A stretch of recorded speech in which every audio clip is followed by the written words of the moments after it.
Happy Halloween, YouTube! So, I thought I would take this opportunity to kind of introduce you guys to my collection.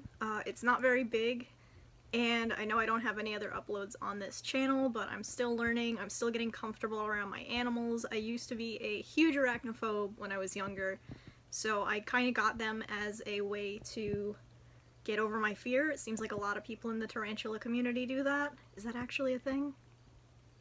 I don't know if that's a thing. But anyway, I only have 10 tarantulas in my collection, plus a jumping spider, but I do want to show you guys what I have.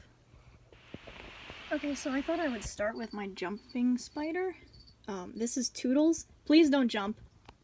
I actually found him at work, and, caught him and brought him home because I've never seen a red jumping spider before.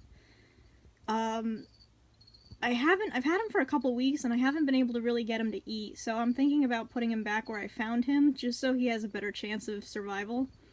I would feel extremely guilty if I accidentally killed him. Please stay in your enclosure, dude. Okay, so this is my— I'm trying not to talk so close to him, I don't want him to run out. This is my Grammostola pulchra sling. I believe he came from Netbug. I bought him at an expo I attended a couple weeks ago. And this was, if I had found this one first, this would have been my end-all be-all tarantula. Do not come out. You are staying in there. Sorry, dude. But, yeah, he would have been my end-all be-all spider if I had found him before I found any of my other ones. So we're gonna put this one back. I want to be quick because I have the door open to our enclosure. This is my Avicularia avicularia. This was actually the second tarantula that I picked up, completely on a whim. She's pretty chilled out. She's the only one I'll put my hand in the tank with, like if I need to do maintenance. She's pretty laid back, like she doesn't really run. I'm so sorry for the cricket noises. But, yeah, she's pretty laid back. She'll mostly, like, just curl her legs up around her eyes if she's afraid. Not afraid, but if I put my hand in there for anything. So for most of these, I'm not going to be removing the lid. This one especially. This is my largest tarantula. This is my Aphonopelma chalcodes. She's a little skittish, a little defensive. I know a couple weeks ago I opened up her tank. It's just like a model car case that I modified, like the Avix tank. But I opened the lid and I guess I startled her because she was like here. And she tried to run out and climb over the side here, so I closed the lid and she spun around and threw up a threat pose at me. So, and she's been known to kick hair. When we picked her up from the pet store, the guy went to go cup her and there was just a cloud of hair everywhere. So that's Waffle. This is my Carabiner versicolor sling. I also picked this one along with the Grammostola pulchra up from the same expo. Different vendor though. This one's still pretty tiny. Its web is a mess. This one's gonna get rehoused soon, just so we can feed it easier. This one is this one tends to bolt a little more. So there's a comparison to, whoa, focus, to my thumbnail. I'm sorry the video is shaking really bad, guys. I'm not really feeling well. But that's my Carabiner versicolor. That was another Grail tarantula that I really wanted. Okay, so these are all the same thing. These are all Brachypelma albopilosum slings. This one, though, is my largest, and also the only one that doesn't burrow. And I also picked these up from the same expo. We came home with like 10 tarantulas, not 10, but 7 tarantulas that day. And I really only picked them up because they were like $4 each. But this is my biggest one. I have to fix this one's water dish. And it's also, this one's the only one that doesn't burrow. I think it's this one.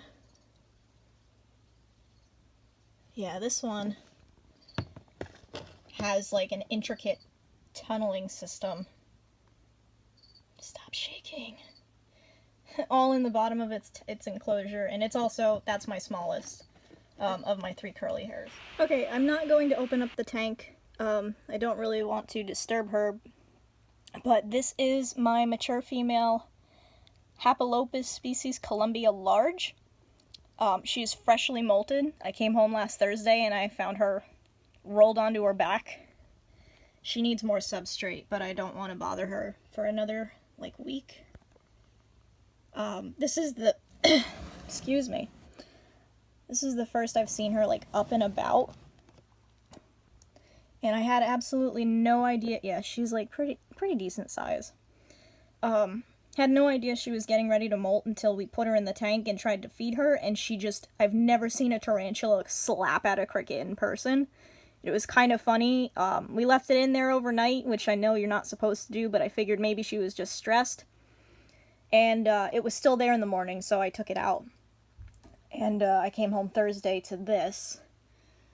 So I have to glue it down and make a label, but I'm one of those people that has to make a shadow box for this kind of thing. And I think I'm going to be doing that for all of my tarantulas molts. But this is the first one that has molted in my care, so I was excited about that. Hello, pretty girl. I don't know if I mentioned it, but her name is Penelope. I'm hoping to find a boyfriend for her eventually. When I get more comfortable with them, I'd like to start breeding. So that's Penelope. Yeah, you can... Excuse me. Sorry. I think I'm getting a cold. But yeah, you can see she turned around, so you can still kind of see her fangs aren't completely black yet, so I'm gonna wait another week to feed her too. And yes, her hide is supposed to be a pumpkin, but she never used it, just as like an anchor point for her webbing. Okay.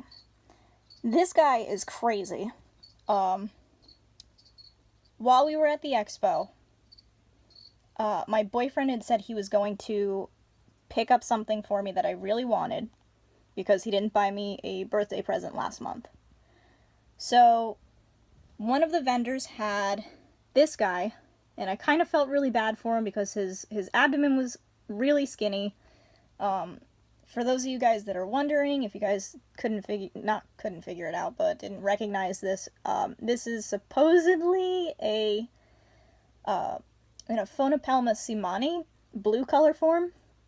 And when he really does look blue when you put, like, a flashlight over him. It's really wild. You have to catch him in the right light, but he does look blue. This spider, tarantula, whatever, seeing he has the salmon-colored underside, spinnerets and stuff like that. This tarantula is easily my most aggressive one, and it's one of the smaller ones. My pumpkin patch's tank is right next to his on the bookshelf, and if you bump the bookshelf, or even like when you slide the tanks off of the shelf, and it feels the vibrations, my phone is terrible, I'm sorry guys. But I also don't want to open up the tank because this guy is an individual that will not threat pose at you, but he will strike at you through the glass repeatedly. He was attacking the stick we tried to use to coax him out of the deli cup into my catch cup. He grabbed it and wouldn't let go multiple times. So I'm not gonna lie, I'm a little afraid of this one, even though he's tiny. Alright, and last but not least is my Brachypelma hamori. This one is the first tarantula I ever got, followed by my Avic and then my A. calcodes. But this is the first tarantula I bought. This one is pretty skittish, and she's pretty, I don't know what it is actually, and pretty defensive. This one is more prone to kicking hair, whereas my Simani will just try and bite you. I think it's due for a molt. It's starting to look a little dull. The bald-ish spot on its abdomen is turning black, and it's refusing food, which is extremely rare for this one. It usually, like, wants to eat anything you throw in there, but I've been trying to pull a cricket out for the last week, but she keeps on running up the side of the tank, and I am not ready to be chasing her yet. I do have to rehouse her into something a little bigger. This larger critter keeper with an actual cork bark hide. I just have to work up the nerve to do it. I think my boyfriend might have to help me with that one. Alright guys, so that was it. That was my collection as of, what's the date? Halloween 2018. There are a couple more species I would like to get. My local pet store has a decently sized Ageniculata that I've been eyeing for a couple of months, but they're also getting a new shipment in mid-November that's going to have Grammostola pulchris on it, and I would like a few of them just to increase my chances of getting a female, and I would eventually like to start a breeding project with them. And I'm also looking for a Grammostola pulchripes, because that was like one of the only ones I didn't find at the show a couple weeks ago. Anyway, thank you guys for watching. I hope you have a fun and safe Halloween. And if you like this video, don't forget to hit the subscribe button. See ya.